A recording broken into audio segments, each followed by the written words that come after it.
नमस्ते बच्चों, आप सभी का स्वागत है हमारे चैनल संस्कृत क्लासेस 6 to 8 में। आज हम अपनी एनसीईआरटी संस्कृत का कक्षा 6 का पाठ नंबर 13 करेंगे। त्रयोदश है पाठ नंबर 13। पृथ्व्याम त्रीणि रत्नानि, पृथ्वी के 3 रत्न। हमारे लेसन का क्या नाम है? पृथ्वी के 3 रत्न।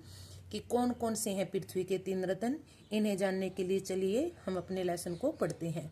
छात्राः पश्यन्तु, छात्राः हे छात्रों पश्यन्तु देखो। अद्य मम हस्ते स्फोरक पत्राणि सन्ति, अद्य मम हस्ते आज मेरे हाथ में स्फोरक पत्राणि चार्ट, क्या होता है स्फोरक पत्र? चार्ट। सन्ति है आज मेरे हाथ में स्फोरक पत्र है। ये अध्यापक है, ये अपने बच्चों को कह रहा है कि हे बच्चों देखो आज मेरे हाथ में स्फोरक पत्र है। श्रीमान स्फोरक पत्रे किम अस्ति, श्रीमान स्फोरक पत्र क्या होता है? बच्चे अपने टीचर से पूछते हैं कि सर जी ये जो स्फोरक पत्र है ये क्या होता है। उसके ऊपर टीचर क्या आंसर देते हैं? छात्राः हे छात्रों एतानि स्फोरक पत्राणि भितौ स्थापयन्तु, एतानि स्फोरक पत्राणि इस स्फोरक पत्र को भितौ दीवार पर स्थापयतु, लगा दो या स्थापित कर दो। छात्रों इस स्फोरक पत्र को दीवार पर लगा दो। तदनंतरम स्वयं एव पश्यन्तु, तदनंतरम उसके बाद स्वयं ही पश्यन्तु देख लेना, उसके बाद स्वयं ही देख लेना। अध्यापक कहता है बच्चों को कि पहले इन स्फोरक पत्रों को दीवार पर लगा दो, उसके बाद तुम स्वयं ही देख लेना कि ये क्या है। श्रीमान स्फोरक पत्रे तु सुंदरम चित्रम अस्ति, श्लोका अपि सन्ति, श्रीमान हे सर जी स्फोरक पत्रे तु सुंदरम चित्रम अस्ति, स्फोरक पत्र पे तो सुंदर चित्र है, श्लोका अपि सन्ति और श्लोक भी हैं। ये लड़की है, ये छात्रा है, ये अपने अध्यापक को कहती है कि सर जी स्फोरक पत्र पे तो बहुत सुंदर चित्र भी हैं और श्लोक भी हैं। उसके बाद टीचर क्या कहते हैं? सत्यम एतानि सुभाषितानि सन्ति, सत्यम हाँ बिल्कुल सत्य है। एतानि सुभाषितानि सन्ति, ये सुभाषितानि हैं। सुभाषितानि मीन्स होता है अच्छे शब्द, मतलब अच्छी बातें। सुंदर वचनानि एवं सुभाषितानि भवन्ति, सुंदर वचनानि के अच्छे वचन एवं ही सुभाषितानि भवन्ति, सुभाषितानि होते हैं कि जो अच्छे वचन होते हैं, सुंदर वचन होते हैं, वे ही सुभाषितानि होते हैं। एतानि अस्माकं कृते उत्तम कार्य अर्थम प्रेरणा यच्छन्ति, एतानि इनसे अस्माकं हमें उत्तम कार्य अर्थम उत्तम कार्य करने की प्रेरणा मिलती है। कि जो अगर हम ये सुभाषितानि पढ़ते हैं तो इनसे हमें अच्छे कार्य करने की प्रेरणा मिलती है। श्रीमान तरही वयम सुभाषितानि पठामहे, श्रीमान सर जी तरही तो वयम हम सुभाषितानि पठामहे, फिर तो हम सुभाषितानि पढ़ेंगे। तो चलिए शुरू करते हैं। सुभाषितानि क्या होते हैं उनको पढ़ते हैं। पृथ्व्याम त्रीणि रत्नानि जलम अन्नम सुभाषितम, मूढ़ै पाषाण खंडेषु रत्न संज्ञाम विदिते। पृथ्व्याम पृथ्वी पर त्रीणि रत्नानि 3 रत्न है। जलम जल, अन्नम भोजन, सुभाषितानि अच्छे वचन, मूढ़ै मूर्ख तो पाषाण खंडेषु पत्थर के टुकड़ों को भी रत्न संज्ञाम हीरे की या रत्न की संज्ञा विद्यति दे देते हैं। कि पृथ्वी पर सिर्फ 3 ही रत्न है। कौन कौन से हैं वे? जल, अन्न और अच्छे वचन। लेकिन जो मूर्ख लोग हैं वे तो पत्थर के टुकड़ों को भी रत्न की संज्ञा दे देते हैं। चलिए इसका पदच्छेद पढ़ते हैं। पृथ्व्याम त्रीणि रत्नानि जलम अन्नम सुभाषितम, मूढ़ै पाषाण खंडेषु रत्न संज्ञा विद्यते। कि पृथ्वी पर 3 रत्न हैं, जल, अन्न और अच्छे वचन। उनके अलावा और कोई रत्न नहीं है, लेकिन फिर भी मूर्ख व्यक्ति जो है वे पत्थर के टुकड़ों को भी रत्न की संज्ञा दे देते हैं। अन्वय, इसका अन्वय क्या है? पृथ्व्याम जलम अन्नम सुभाषितम इति त्रीणि रत्नानि सन्ति, कि पृथ्वी पर जल, अन्न और अच्छे वचन 3 रत्न है। मूढ़ै पाषाण खंडेषु रत्न संज्ञा विद्यते, मूर्ख तो पत्थर के टुकड़ों को भी रत्न की संज्ञा दे देते हैं। भावार्थ क्या है इसका? पृथ्व्याम त्रीणि रत्नानि सन्ति, पृथ्वी पर 3 रत्न है। तानि रत्नानि जलम अन्नम सुभाषितानि च भवन्ति, और वे रत्न कौन कौन से हैं? जल, अन्न और अच्छे वचन। किंतु मूर्ख जना तु पाषाण खंडान रत्नानि इति वदन्ति, लेकिन मूर्ख लोग तो पत्थर के टुकड़ों को भी रत्न बोल देते हैं, कि उनको भी हीरा बोल देते हैं। वो भी मूर्ख व्यक्तियों का काम है। दूसरा क्या है? अयम निज है प्रोवेति गणना लघु चेतसाम, उदार चरिता नाम तु वसुधा एव कुटुंबकम। अयम निज है, यह मेरा है। प्रोवेति पराया है। गणना लघु चेत सम, यह गणना तो छोटे हृदय वाले ही करते हैं। उदार चरिता नाम मतलब जिनका हृदय विशाल है। तू वसुधा एव कुटुम्बकम, पूरी पृथ्वी ही परिवार है। यह मेरा है, यह पराया है। यह गणना तो, ये छोटी बातें तो छोटे हृदय वाले या छोटी सोच वाले ही करते हैं, लेकिन जिनका हृदय विशाल है, जिनकी सोच बड़ी है, उनके लिए तो अपनी पूरी पृथ्वी ही क्या है, संसार है। पदच्छेद में देखिए क्या है, अयम निज है परवा इति गणना लघु चेत साम, उदार चरिता नाम तु वसुधा एव कुटुम्बकम। अयम निज है परवा, यह मेरा है अथवा पराया है। यह गणना तो छोटे हृदय वाले करते हैं। उदार चरिता नाम तो वसुधा एव कुटुम्बकम, विशाल हृदय वालों के लिए तो पूरी पृथ्वी ही क्या है, पूरा अपना कुटुम्बकम परिवार है। अन्वय, अन्वय में क्या है, अयम निज है परवा इति गणना लघु चेत साम, यह मेरा है, यह पराया है। यह तो छोटे हृदय वाले जना नाम भवती, लोगों की सोच होती है। उदार चरिता नाम जना नाम, लेकिन जो उदार हृदय वाले लोग हैं, तू वसुधा एव कुटुम्बकम, उनके लिए तो पूरी पृथ्वी ही क्या है, हमारा एक परिवार है। भावार्थ क्या है, ऐसा सवजन अस्ति, ऐसा ही है, सवजन अस्ति, यह मेरा है। ऐसा च प्रजन अस्ति, और यह दूसरा है, मतलब पराया है। एतादृशम चिंता तू संकुचित भाव युक्ता नाम जनानाम भवती, मतलब यह सोच तो जो संकुचित भाव से युक्त होते हैं, मतलब जो छोटे भाव से युक्त होते हैं, उन लोगों की होती है। ये साम उदार स्वभाव है अस्ति, जिनका स्वभाव अच्छा होता है, उदार होता है। तेसाम करितो तू संपूर्ण पृथ्वी एवं परिवार भवती, उनके लिए तो पूरी पृथ्वी क्या है, परिवार है।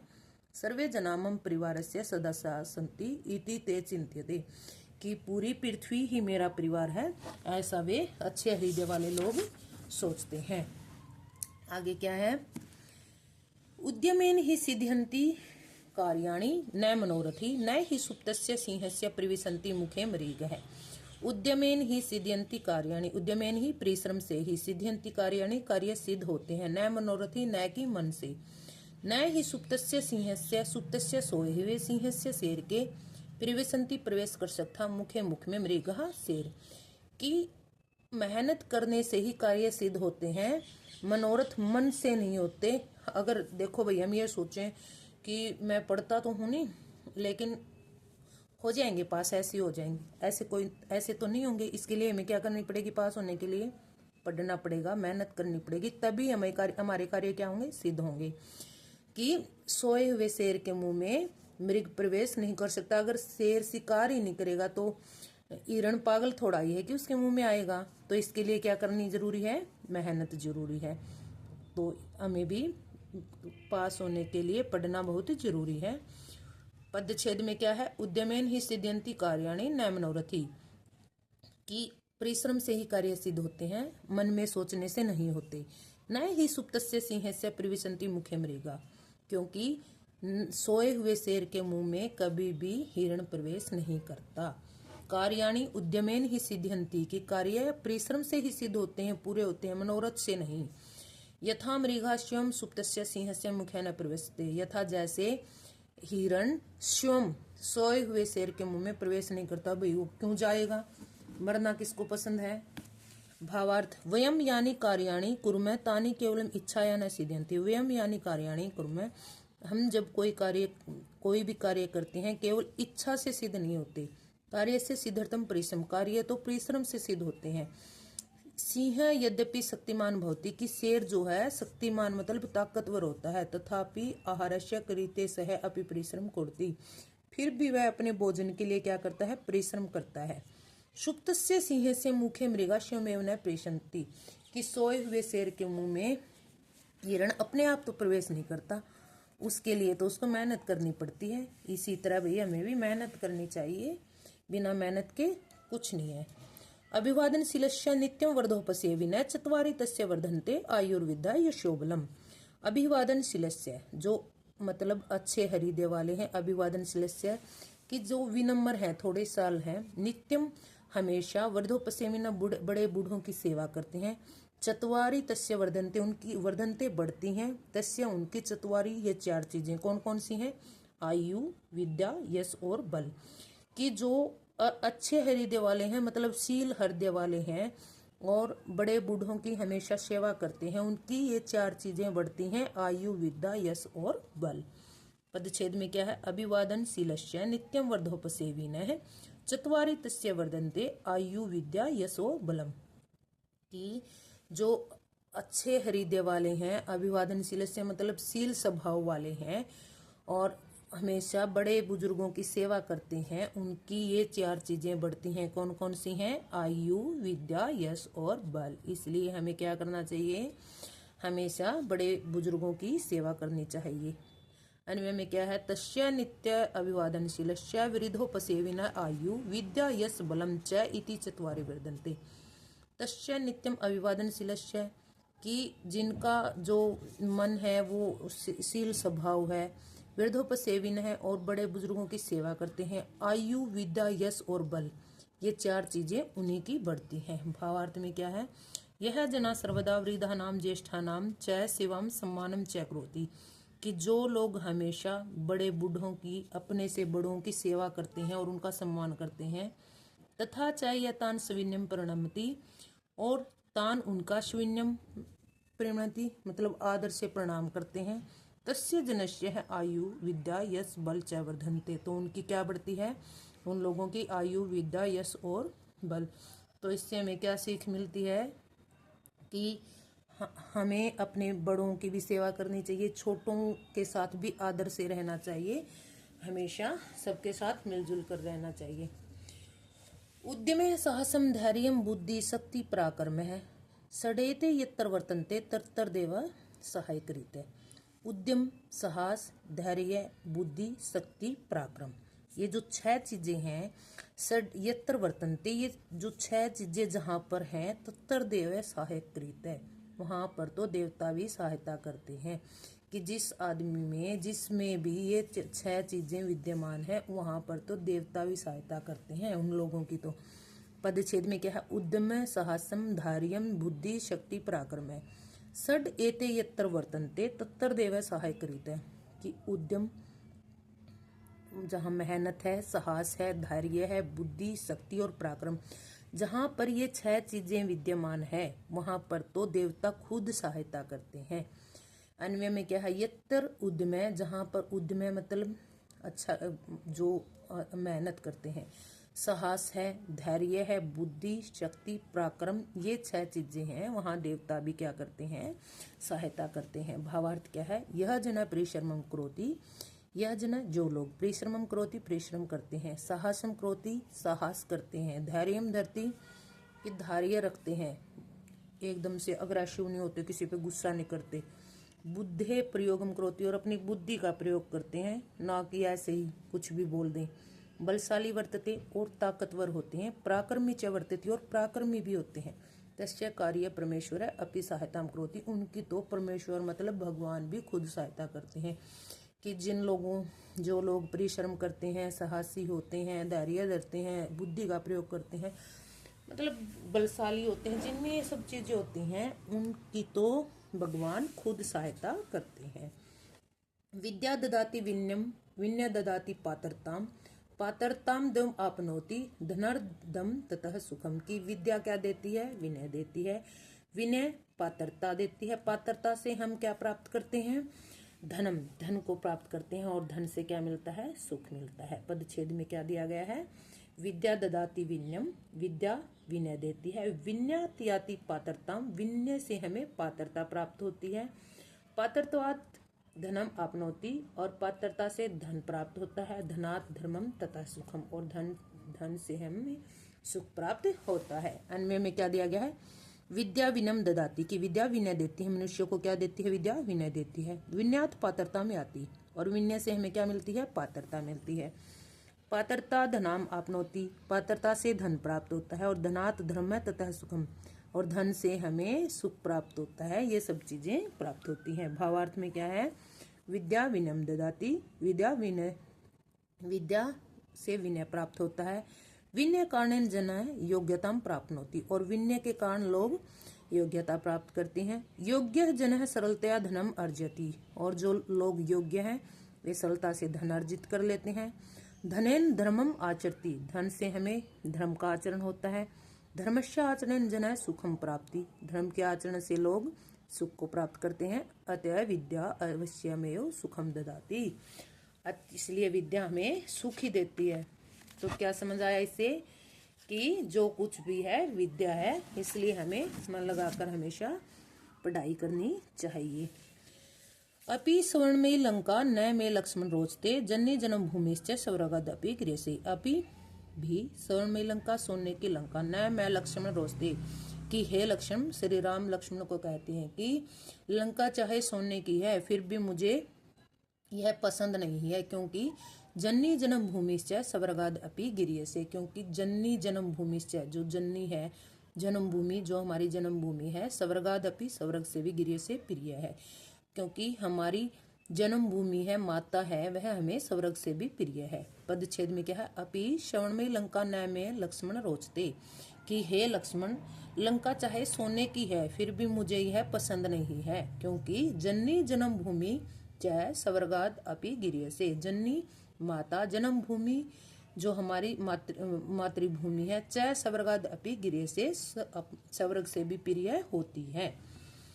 अन्वय, हे लक्ष्मण, स्वर्णमयी अपि लंका में न रोचते, कि सोने की लंका मुझे आकर्षित नहीं करती है, मुझे पसंद नहीं है। ये तो ही जन्य जन्मभूमि चाहे स्वर्गाद अपि गृह से, क्योंकि जो जन्मभूमि होती है, जो हमारी माता होती है, वह स्वर्ग से भी प्रिय होती है। भावार्थ में क्या है, श्री राम है लक्ष्मणम कथयति, श्री राम लक्ष्मण से कहते हैं, यत हे लक्ष्मण, कि हे लक्ष्मण, यद्यपि लंका स्वर्णमयी अस्ति, यद्यपि क्या है, लंका सोने की है, तथापि लंकाया निवास न मह्यम रोचते, फिर भी लंका में निवास करना मुझे पसंद नहीं है। क्यों पसंद नहीं है, यतः जन्य जन्मभूमि च इति दिव्यम स्वर्गात अपि श्रेष्ठम अस्ति, क्योंकि माता और जो हमारी जन्मभूमि है वे दोनों हमें स्वर्ग से भी प्रिय है। अतः मातृभूमि निवास है उचित है, इसलिए मातृभूमि पर ही निवास उचित है। राम लक्ष्मण को कहते हैं कि अपनी मातृभूमि ही श्रेष्ठ है। इससे हमें क्या सीख मिलती है कि अपनी जन्मभूमि है, अपना घर है, जो कुछ भी है, कैसा भी है, वो ही सबसे बेस्ट है। दूसरों की चीज़ों को देखकर हमें क्या नहीं करना चाहिए, अपनी नीयत वो नहीं करनी चाहिए कि इसके पास तो इतना है, मेरे पास तो है नहीं, ये नहीं सोचना चाहिए। हमारे पास जो है वो बहुत कुछ है, इनफ है, उसी में हमें संतुष्ट रहना चाहिए। पुस्तक सथा तू या विद्या पर हस्तगतम धनम, कार्य काले समुत्पन्ने न सा विद्या न तद्भरम। पुस्तक सथा तू या विद्या की, पुस्तकों में जो विद्या है, और पर हस्तगतम धनम, और दूसरे के हाथ में जो धन है, कार्य काले सम उत्पन्ने, कार्य उत्पन्न होने पर, मतलब से न सा विद्या न तद धनम, कि समय आने पर न तो वो विद्या काम आती है और न धन काम आता है। पदच्छेद में क्या है, पुस्तक सथा तू या विद्या की, पुस्तकों में जो विद्या है, पर हस्तगतम धनम, और दूसरों के हाथ में गया हुआ जो धन है, कार्यकाल समुत्पन्ने न सा विद्या न तद धनम, की समय आने पर न तो वो विद्या काम आती है और न ही धन काम आता है। अन्वय क्या है, पुस्तक सथा तू या विद्या अस्ति, कि पुस्तकों में जो विद्या है, पर हस्तगतम जय यद धनम अस्ति, और जो दूसरों के हाथ में गया हुआ जो धन है, तद उभयपि, वे दोनों ही, कार्यकाल समुत्पन्ने, कार्यकाल मतलब समय आने पर, न सा विद्या न तद धनम स्वस्य उपयोगाय भवति, न तो वो विद्या काम आती है समय आने पर, न ही धन काम आता है। कश्चित समीपे अनेकानि पुस्तकानि सन्ति, किंतु यदि तानि न कदापि पठितानि, कि अगर किसी के पास बहुत सारी पुस्तकें हैं, क्या है, हमने बहुत सारी पुस्तकें इकट्ठी कर ली, अगर हम उसको पढ़ेंगे ही नहीं, तरही पुस्तके लिखितम ज्ञानम समागते अवसरम सहायकम न भवति, तो वो ज्ञान हमारे किसी काम का नहीं है। चाहे हम लाखों बुक इकट्ठी कर लें, अगर हम उनको पढ़ेंगे ही नहीं तो वो हमारे किसी भी काम की नहीं है। अपितु बुद्धिस्था विद्या एव कार्यम साधयति, जो हमारी बुद्धि में जो विद्या है वही काम आती है। एवं एवं अनेहभ्य प्रदत्ता धनम अपि आवश्यक में सहायकम न भवति, इसी तरह जो दूसरे के पास धन है वो सहायक नहीं होता। स्वहस्ते यत धनम भवति तदेव धनम कार्यम साधयति, ये अपने हाथ में जो धन है वही सहायक होता है। तो क्या सीख मिली इससे, कि हमें ज्यादा पुस्तकें इकट्ठी करने के बजाय एक पुस्तक हमारे पास है, उसको अगर हम अच्छे से कर लेते हैं तो वो इनफ है, वो अच्छी है, न कि ज्यादा इकट्ठी करने से। एक पुस्तक को बार बार पढ़ें, न कि ज्यादा इकट्ठी करके उनको रख लें कि मेरे पास तो इतनी बुक हैं।